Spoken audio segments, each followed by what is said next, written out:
Quando um sacerdote do alto escalão do Vaticano descobre que uma terrível profecia bíblica está prestes a se concretizar, ameaçando toda a humanidade, ele é enviado para Nova York pela Santa Fé, a fim de arquitetar um plano que possa evitar a volta de ninguém mais que ninguém menos que Satanás no futuro. Esse é apenas o início do filme Fim dos Dias, ao qual eu, Luiz Felício, faço o convite para que você possa acompanhar essa resenha super especial a partir de agora aqui no canal Telamix. Mas antes, meu amigo ou minha amiga, caso ainda você não esteja inscrito por aqui, o faça desde já.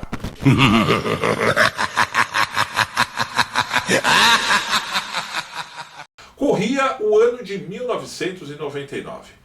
Nós estávamos prestes a ter a tal virada do milênio, onde, por sinal, muitas lendas urbanas corriam por aí. Era o início da massificação da internet em todo o mundo. E até se comentava no tal bug do milênio, onde se dizia que os computadores iriam sair do ar do dia 31 de 1999 para o dia 1º do ano 2000, causando até mesmo uma catástrofe global. Essa, entre outras pataquadas, eram difundidas não só na internet, como até mesmo em especiais de televisão mundo afora. E acreditem, muitas pessoas se apavoraram com essa possibilidade. Mas o que isso tem a ver em si com o filme Fim dos Dias, que foi lançado exatamente em dezembro de 1999 e dirigido por Peter Hantz? Na verdade, o diretor, assim como seus produtores, tentaram pegar essa ideia como carona e unir com a profecia bíblica, essa sim que é verídica enquanto nas escrituras sagradas, da volta de Satanás. E logo de cara, quando o padre Thomas, que foi relatado logo no início dessa resenha, enxerga o olho de Deus, Eye of the God, que nada mais é que um cometa que está chegando ali na Terra, mais ou menos ali no final dos anos 70, e que sim prevê a volta do demônio, todos questionam. Não, mas a marca da besta é a 666. E eles tiveram uma sacada muito legal. Não, veja bem, você invertendo 66 dá 999, ou seja, 1999. Estava lançado assim mais uma proposta de lendas urbanas da virada do milênio.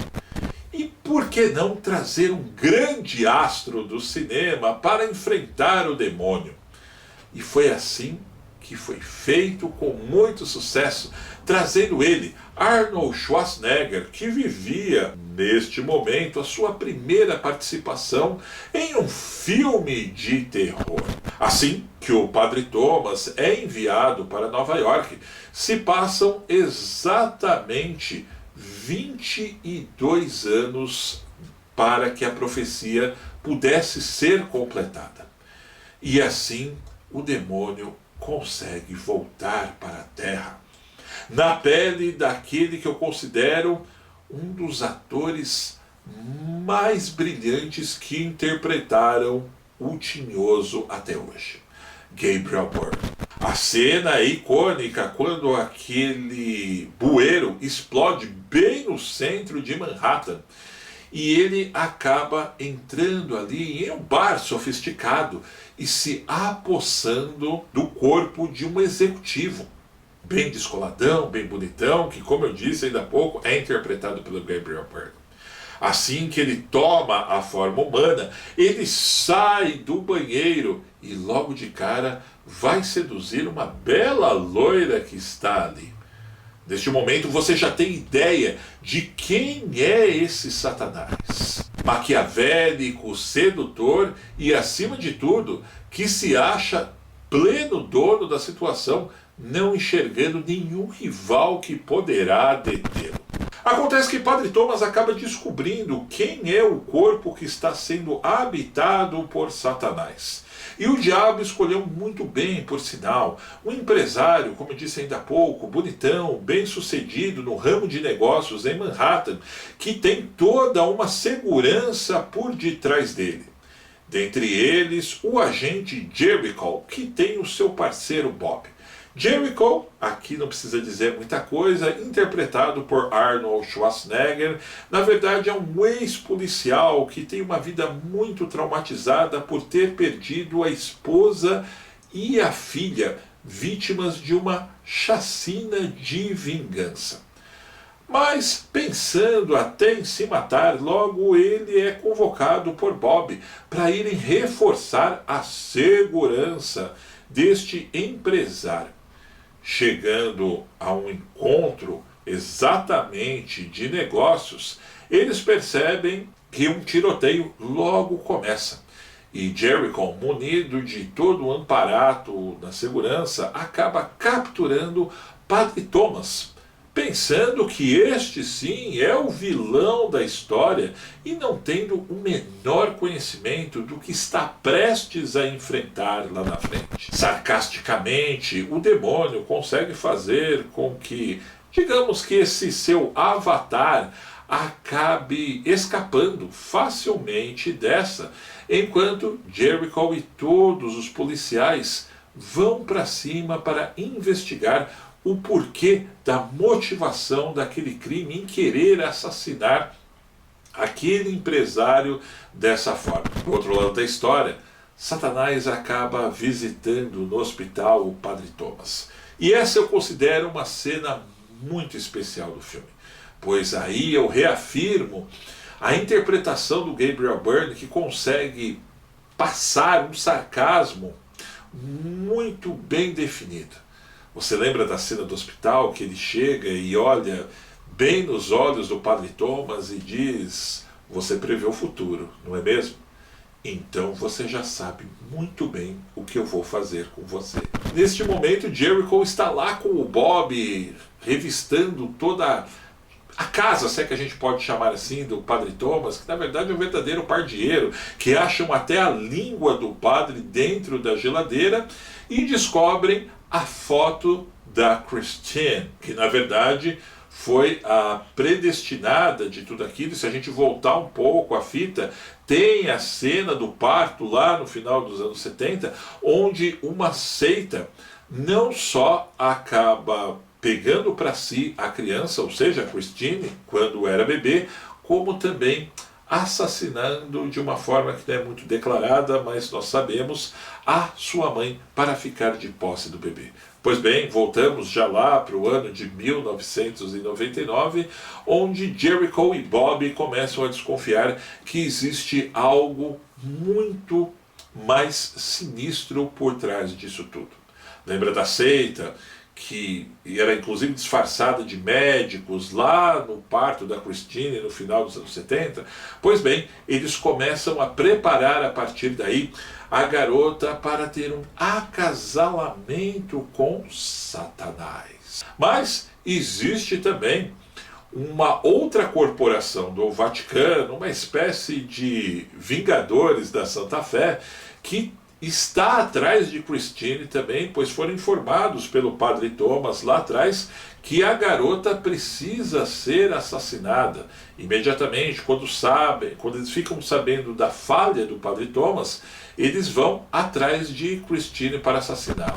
Jericho e Bob já estavam desconfiados de que algo pudesse acontecer com a garota, pois lembra que eles acharam vários manuscritos a respeito do paradeiro dela lá no cativeiro, se é que a gente pode chamar assim, do Padre Thomas. Enfim, eles acabam partindo atrás da garota e chegam exatamente no momento em que esses Vingadores da Santa Fé, Vingadores porque eu estou chamando assim, ok, não é assim que eles são denominados no filme, estão para assassinar a garota. E aí começa as cenas do Arnold Schwarzenegger, que todo fã que cresceu assistindo ele verdadeiramente idolatra. É tiroteio, é porrada rolando para todos os lados, e ele consegue salvar a Christine.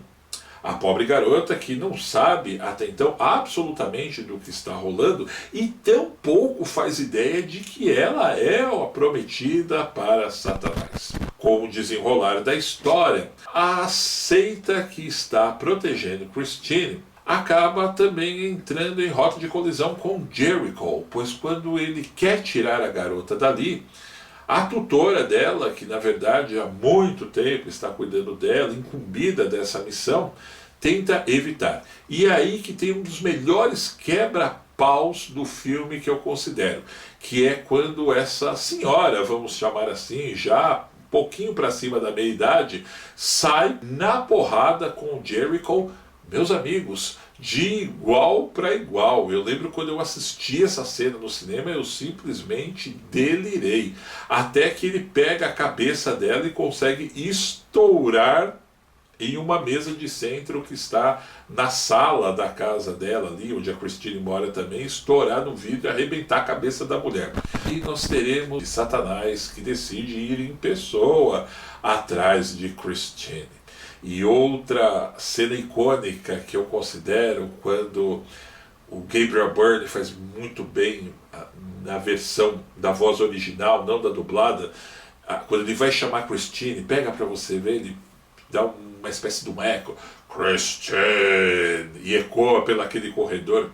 Meu, quando você assiste a primeira vez, fala sério, aquilo é de arrepiar. Jericho, sem saber absolutamente nada do que está acontecendo, quem é esse cara que ele vai enfrentar, acaba saindo na porrada ali também e salva a Christine. Toda a seita fica enormemente preocupada em perder a Christine, pois existe o momento certo para se fazer o acasalamento e oficializar a besta, ou seja, Satanás, definitivamente nesse mundo, dando a origem ao seu filho. E tem que ser exatamente na meia-noite do dia 31 de 1999. O filme, então, começa a correr solto contra esse horário, contra esse calendário, e então Jericho começa a perceber exatamente de que ele não está lidando apenas com um homem comum, apenas contra um inimigo como outro qualquer, e sim tem algo muito pior por detrás de tudo aquilo. Até que eles acabam indo para uma igreja e o padre Kovac, lembra dele, acaba esclarecendo não só Christine, como o próprio Jericho, do que está acontecendo. O Jericho, lembra que eu falei que ele era um cara desorientado, era um cara que estava revoltado da vida e quase se entregando ao suicídio? Ele não acredita em Deus e nem tampouco nessa profecia que está acontecendo. Até que Satanás decide visitá-lo em carne e osso no seu apartamento, enquanto ele escondeu Christine, a fim de que ele pudesse, enfim, trazer a garota para ele e facilitar todo aquele imbróglio que nem Satanás e nem a própria seita esperava que fosse acontecer. Ah, meus amigos, mas nem o diabo esperava que iria enfrentar Arnold Schwarzenegger, pelo menos quanto ator. O cara é durão demais, e já que ele está verdadeiramente revoltado, ele acaba se defrontando com Satanás, que lhe propõe um trato, que é o de trazer a sua família de volta. Tem uma cena muito bem figurada, onde o Jericho, dentro do apartamento, acaba enxergando a sua mulher e a sua filhinha da forma brutal que foram assassinados, em troca de que Jericho entregasse a Satanás Christine. E é aí que a gente tem outro quebra-pau épico, dessa vez entre Jericho e o próprio Satanás. Apenas um parênteses aqui, Jericho, na verdade, é o nome de um dos anjos mais importantes da Santíssima Trindade. Se você pesquisar aí na Bíblia, você vai encontrar, ou até mesmo na internet. Então, foi exatamente aí que o diretor Peter Hans pegou esse gatilho para estar figurando o Arnold como uma espécie de um anjo guerreiro, que é o recado que ele acaba dando de fato ao decorrer de todo o filme. Quando tem a luta entre os dois, cai a ficha no agente que ele não está lidando de fato com algo que é da Terra, e sim que esse inimigo sobrenatural, ele é pra lá de poderoso.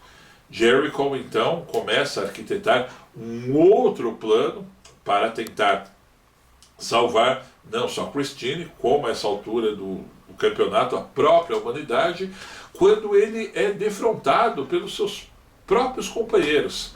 Lembra que o Bob é dado como morto e depois ele reaparece ali enganando o Jericho de certa forma, assim como os próprios policiais que faziam de certa forma parte dessa seita também estavam no background de todo esse envolvimento sem que nós desconfiássemos desde o início do filme. Aí tem outra cena icônica, quando eles crucificam o Jericho. Uma cena assim, bem emblemática, de fato, ali numa espécie de um beco. Mas acontece que, lembra do Padre Kovac? Ele acha o Jericho e consegue salvá-lo. Jericho consegue se reiterar e ir atrás da moça, dando início a mais um dos momentos épicos do filme, onde ele consegue meter bala, dar porrada em absolutamente todo mundo ali e salvar a moça. Em seguida, fugir pelo metrô de Nova York, onde nós temos outra cena icônica, onde Satanás vai desesperado, pois o horário está chegando, o horário ao qual ele precisa copular com a sua escolhida. E ali a gente vê uma luta como poucas eu vi em filmes de ação até hoje. Jericho consegue simplesmente desfigurar todo o corpo que Satanás está habitando. E pensaram com eles, como nós acabamos com a matéria, ou seja, com a forma humana, nós estamos salvos. Mas vamos nos precaver e vamos pegar aqui uma igreja, um local sagrado, até passar a meia-noite do dia 31 de dezembro do exato ano de 1999. Mas eles não contavam que Satanás não precisava só da forma humana, e sim quanto à sua forma espectra, espiritual, ou seja, de outro mundo, como vocês preferirem, onde ele simplesmente invade a igreja, arranca todos aqueles assentos que estão ali, pega fogo na sacristia, os santos que estão ali no altar. É outra cena que eu volto a dizer, épica tão quanto o filme nesse confronto final. Até que ele precisa de fato de uma forma humana para concretizar o ato com a Christine e acaba exatamente encarnando no Jericho. Aí, quando eu estava no cinema assistindo, meus amigos, eu imaginei, acabou tudo. Ele venceu. Mas em um ato para lá de heróico, Jericho, lembra como eu digo que, como Jericó, nós chamamos aqui no Brasil, é citado como um dos mais importantes anjos da Trindade, ele acaba recuperando, em momentos de segundos, a sua lucidez e se atira em uma espada que está de posse de uma estátua do anjo, assim de vez eliminando Satanás e salvando toda a humanidade. E por sua vez, é claro, a pobre e virgem Christine. Meus amigos, apenas uma rápida impressão. Eu assisti esse filme exatamente no dia da estreia. Já tinha feito um review aqui no canal há cerca de 4 ou 5 anos atrás e encontrei essa forma dissecando algumas das melhores cenas para poder fazer esse remake da minha própria análise que foi feita no passado. É um filme icônico, é um filme que traz o Arnold Schwarzenegger ainda em plena forma e que eu confesso, assim como muitos que o assistiram na época, eu não esperava absolutamente nada, mas me empolguei tanto com a história que eu voltei no cinema, naquela mesma época do lançamento, para assisti-lo por mais 3 vezes, somando exatas 4 oportunidades ao qual eu assisti na tela grande. E quer saber? Ainda assisto aqui na minha casa sempre que tenho oportunidade, pois eu acredito que é um filme que não envelhece. E se você já assistiu, que eu tenho quase certeza que eu já fiz também, corre lá, assiste de novo e volte aqui fazendo parte dessa resenha aqui nos comentários. Combinado então? Um grande abraço e até breve.